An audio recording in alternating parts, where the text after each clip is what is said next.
Okay, y'all. Some interesting news has come out in the last 2 days. First and foremost, for those of you who don't know, Apple has officially killed LaLa. It is dead, gone, and over with.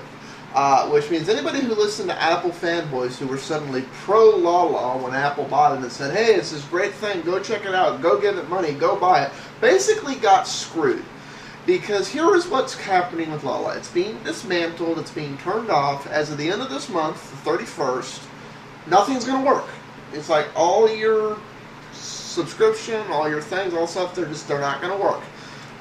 Those who bought and downloaded songs free of DRM will be able to continue to play them, but any of the streaming songs, like it's all going to stop going. Anything you subscribe to is just, it's going to go away. You're going to just be SOL. So, a lot of people who did and also the other thing is anybody who has credits, and a lot of people, bought LaLa credits for use in buying future songs. It's like, they can't buy new songs as of now, and so basically those credits are just gone. This money that's just evaporated into the Apple. There's debates about whether or not this is what Apple intended to do in the first place, or it's not. There might be a cloud-based version of iTunes coming, but even if it is, nobody's going to get their money back. It's not going to be if a cloud-based version of iTunes comes on using LaLa technology. Okay, all your old LaLa stuff will now work with this. No, it's going to be buy it all again. You're just SOL. Other thing that happened was basically an appeal decision held up that RapidShare does not need to filter its uploads, which is, in my mind, a good thing because the whole thing really was invalid to begin with. Copyright holders were saying, can't talk to them right now. Copyright holders were saying, basically, because copyrighted stuff was on RapidShare should be filtering its stuff. RapidShare said, no, we're not entirely open and accessible to everyone. People can filter their stuff.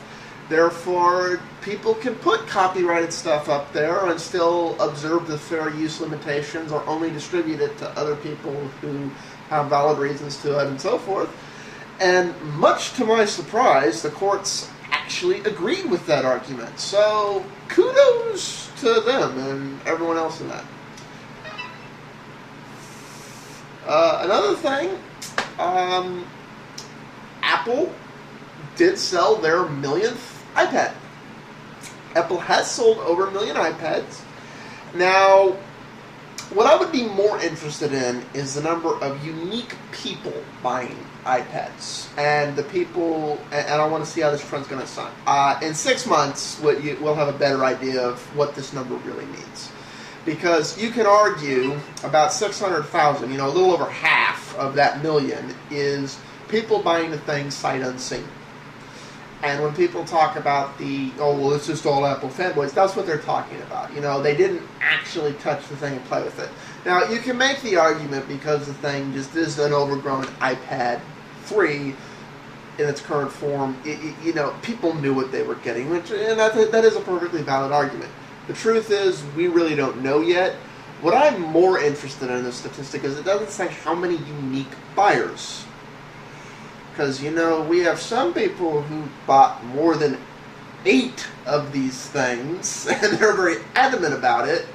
And there's a lot of people that bought at least 2, or in some cases 4. They bought a Wi-Fi version for them and their best friend or wife or spouse or whatever, and then they, a month later, bought a 3D one. So it's like, I'm more interested in how many people bought iPads, not how many units sold.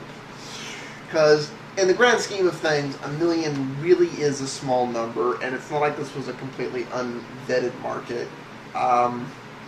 Whether or not that's going to continue later into this year, or when more iPad stuff when more Android devices start to come out, or whether this is just a little bubble and non-double, we don't know yet. But they did pass their million mark, so kudos to Apple.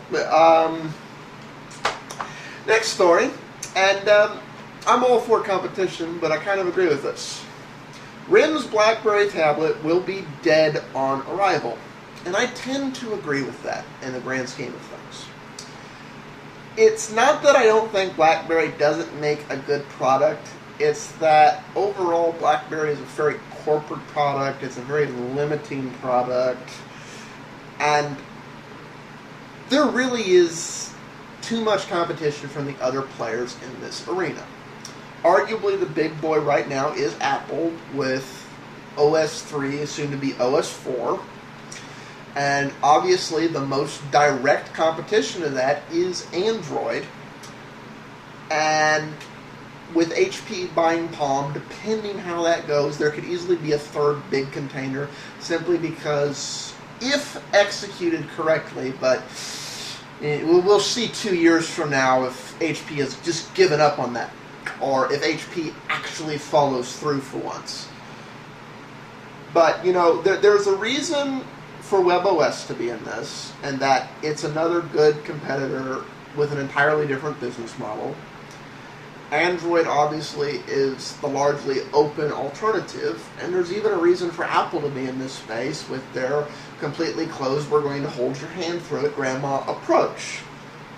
But that's all three major points of view you need covered. You know, that's a largely cloud-based one, that's a platform-based one that's open, and that's a platform-based one that's more far closed. I just don't think there's any space in this market for a third one. It could be the best thing since sliced bread. It's between the largely smaller app store. You know, Android's app store isn't that big, but it's rapidly growing. BlackBerry's is kind of stagnated off, and it's the type of apps in there are for very specific type of people. So, yeah, it's. I think RIM should really reconsider whether or not they're going to do this, because it's likely going to be a big flop. And that's just some little weird stories that came in, and we're set. I'd like to hear feedback from y'all on this. Peace out all. Just a little quick round of thoughts. Ciao.